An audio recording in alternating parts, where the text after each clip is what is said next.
হাসনাত আব্দুল্লাহ বেঁচে থাকতে, বাংলাদেশে লক্ষ লক্ষ হাসনাত আব্দুল্লাহ রয়েছে, বেঁচে থাকতে এই সংস্কার কার্যক্রমের যদি বাধা বিশেষ করে সচিবালয় থেকে আসে, সেটা কঠোর হস্তে সেটাকে জনগণকে সাথে নিয়ে সেটাকে প্রতিরোধ করা হবে। হাসনাত আব্দুল্লাহ, কেউ বলে তাকে ক্যাপ্টেন, কেউ বলে রাজনৈতিক আইকন বা রাজনীতিবিদদের আইকন, ক্ষমতার সাথে কোনো আপোষ নয়। এবার এনবিআর এর যে সংস্কার নিয়ে আসা হয়েছে, সেই এনবিআর এর সংস্কারের বিরোধিতা করে তারপর সচিবালয়ে বিক্ষোভ করেছে কিছু সচিবরা, যে সচিবরা বা যে আমলাতন্ত্রের কাছে রাষ্ট্র জিম্মি, যে আমলাতন্ত্রের কাছে সরকার জিম্মি, যে আমলাতন্ত্রের আপনার কোনো এমপি মন্ত্রীরা ভাঙতে পারে নাই, সেই আমলাতন্ত্রের বিরুদ্ধে কথা বলছেন হাসনাত আব্দুল্লাহ।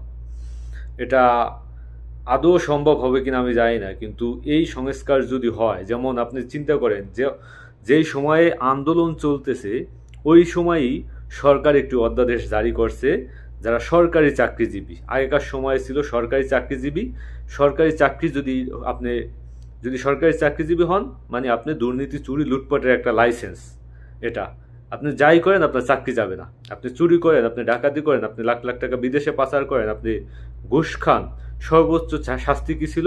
আপনাকে সাময়িক বরখাস্ত অথবা এক জায়গা থেকে আরেক জায়গায় ট্রান্সফার করা। এই সরকারি চাকরিজীবীদের দুর্নীতির শাস্তি। প্রকৃতপক্ষে সরকারি চাকরিজীবীদের দুর্নীতি কোনো শাস্তি ছিল না। সেই জায়গাটায় তারা একটা সংস্কার নিয়ে আসছে কি, 4টা অপরাধ। একটা হইল শৃঙ্খলা ভঙ্গ করা, কোনো সরকারি চাকরিজীবী যদি শৃঙ্খলা ভঙ্গ করে। দ্বিতীয়ত হইল দায়িত্বে গাফিলতি, কেউ যদি অনুপস্থিত থাকে এবং তার দায়িত্বে যদি অবহেলা করে।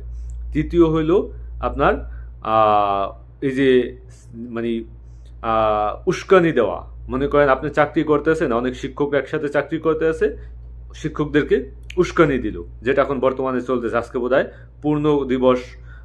পূর্ণ দিবস কর্মসূচি বন্ধের ঘোষণা আছে হয়তো শিক্ষকদের। তারপর আছে কি, অন্যের কাজে বাধা দেওয়া, একটা লোকে ভালো কাজ করতেছে সে জায়গায় আপনি বাধা দিতেছেন বা তাকে জোরপূর্বক তাকে ঘুষ দিতেছেন, টাকা পয়সা দিতেছেন, যে তুমি নাও, এটা তোমাকে নিতে হবে, এই কাজটা করতে হবে।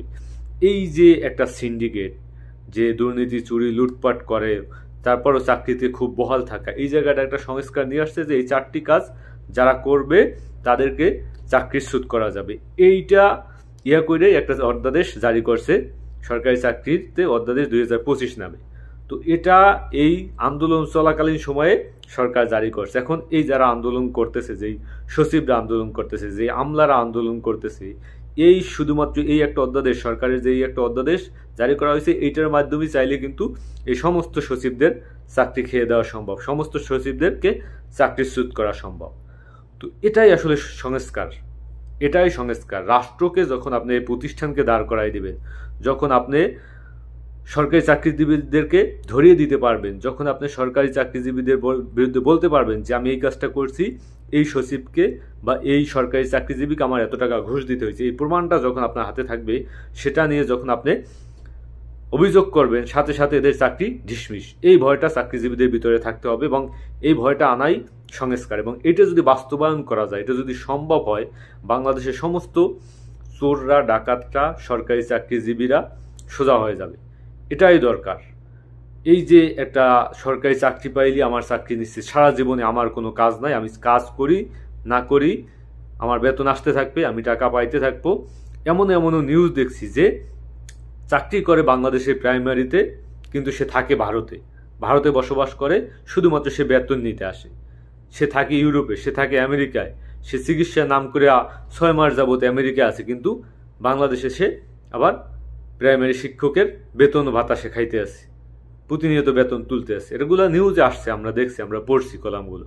তো সেই জায়গায় আসলে সংস্কার দরকার, এবং এই সংস্কার মানে বাংলাদেশের সংস্কার, এই সংস্কার মানে রাষ্ট্রের সংস্কার, এই সংস্কার মানে আপনার আমার সংস্কার, আপনার আমার স্বার্থের সংস্কার। হাজার হাজার পুলিশকে আমরা দেখেছি যে ঘুষ নিচ্ছে, টাকা নিচ্ছে, ওপেনে নিচ্ছে, কিন্তু তার আপনার শাস্তি কি? এক জায়গা থেকে আরেক জায়গায় ট্রান্সফার। শত শত ব্যাংকের ম্যানেজার, এই কৃষি ব্যাংক হইল বাংলাদেশের ভিতরে সব থেকে দুর্নীতির আখড়া। এখানে আপনি লোন নিতে যাবেন, আপনাকে পার্সেন্টেজ আকারে ঘুষ দিতে হয়। কিছু দালালরা থাকে এবং আপনার ওই যে ম্যানেজার আছে, যারা দায়িত্বে আছেন, এরা পার্সেন্টেজ আকারে ঘুষ খায়। আপনি 1 লাখ টাকা লোন নেবেন, আপনাকে 10,000 টাকা ঘুষ দিতে হবে পার্সেন্টেজ আকারে, 10% ঘুষ দিতে হয় এদের। এভাবে তারা টাকা খায়। আপনি কল্পনা করতে পারবেন না যে কৃষি ব্যাংক কি পরিমাণ দুর্নীতি, কি পরিমাণ লুটপাটের একটা স্বর্গরাজ্যখানে। একটা ফাইল আপনি যে ভূমি অফিসে তো প্রত্যেকটা ব্যক্তি দুর্নীতিবাজ, কেউ বলতে পারবে না যে আমি সৎ। এখানে দুর্নীতি আর দুর্নীতি, এখানে সিস্টেমটাই এমন বাংলাদেশের যে ওই যে যখন একটা কথা আছে না যে ধর্ষণ যখন অনিবার্য হয়ে যায় তখন তো সেটাকে এনজয় করাই বেটার। তো বাংলাদেশের প্রতিষ্ঠানগুলা দুর্নীতিতে এমনভাবে জর্জরিত, এখানে যদি একটা সৎ লোক ঢোকে তাকে দুর্নীতি করতে হবে, তাকে ওই দুর্নীতির টাকা পকেটে ঢুকাইতে হবে, এছাড়া কোনো উপায় নেই। আপনি ওখানে সৎ লোক ঢুকবে সরকারি চাকরিতে, ওখানে দুর্নীতি বা চুরি বা লুটপাটকারী হয়ে বেরোইবে। এই সিস্টেমটা এভাবে দাঁড় করানো।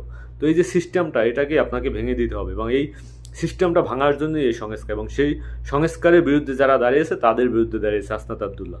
আমাদের প্রত্যেককে হতে হবে হাসনাত আবদুল্লাহ, আপনাকে হাসনাত আবদুল্লাহ হতে হবে, আমাকে হাসনাত আবদুল্লাহ হতে হবে।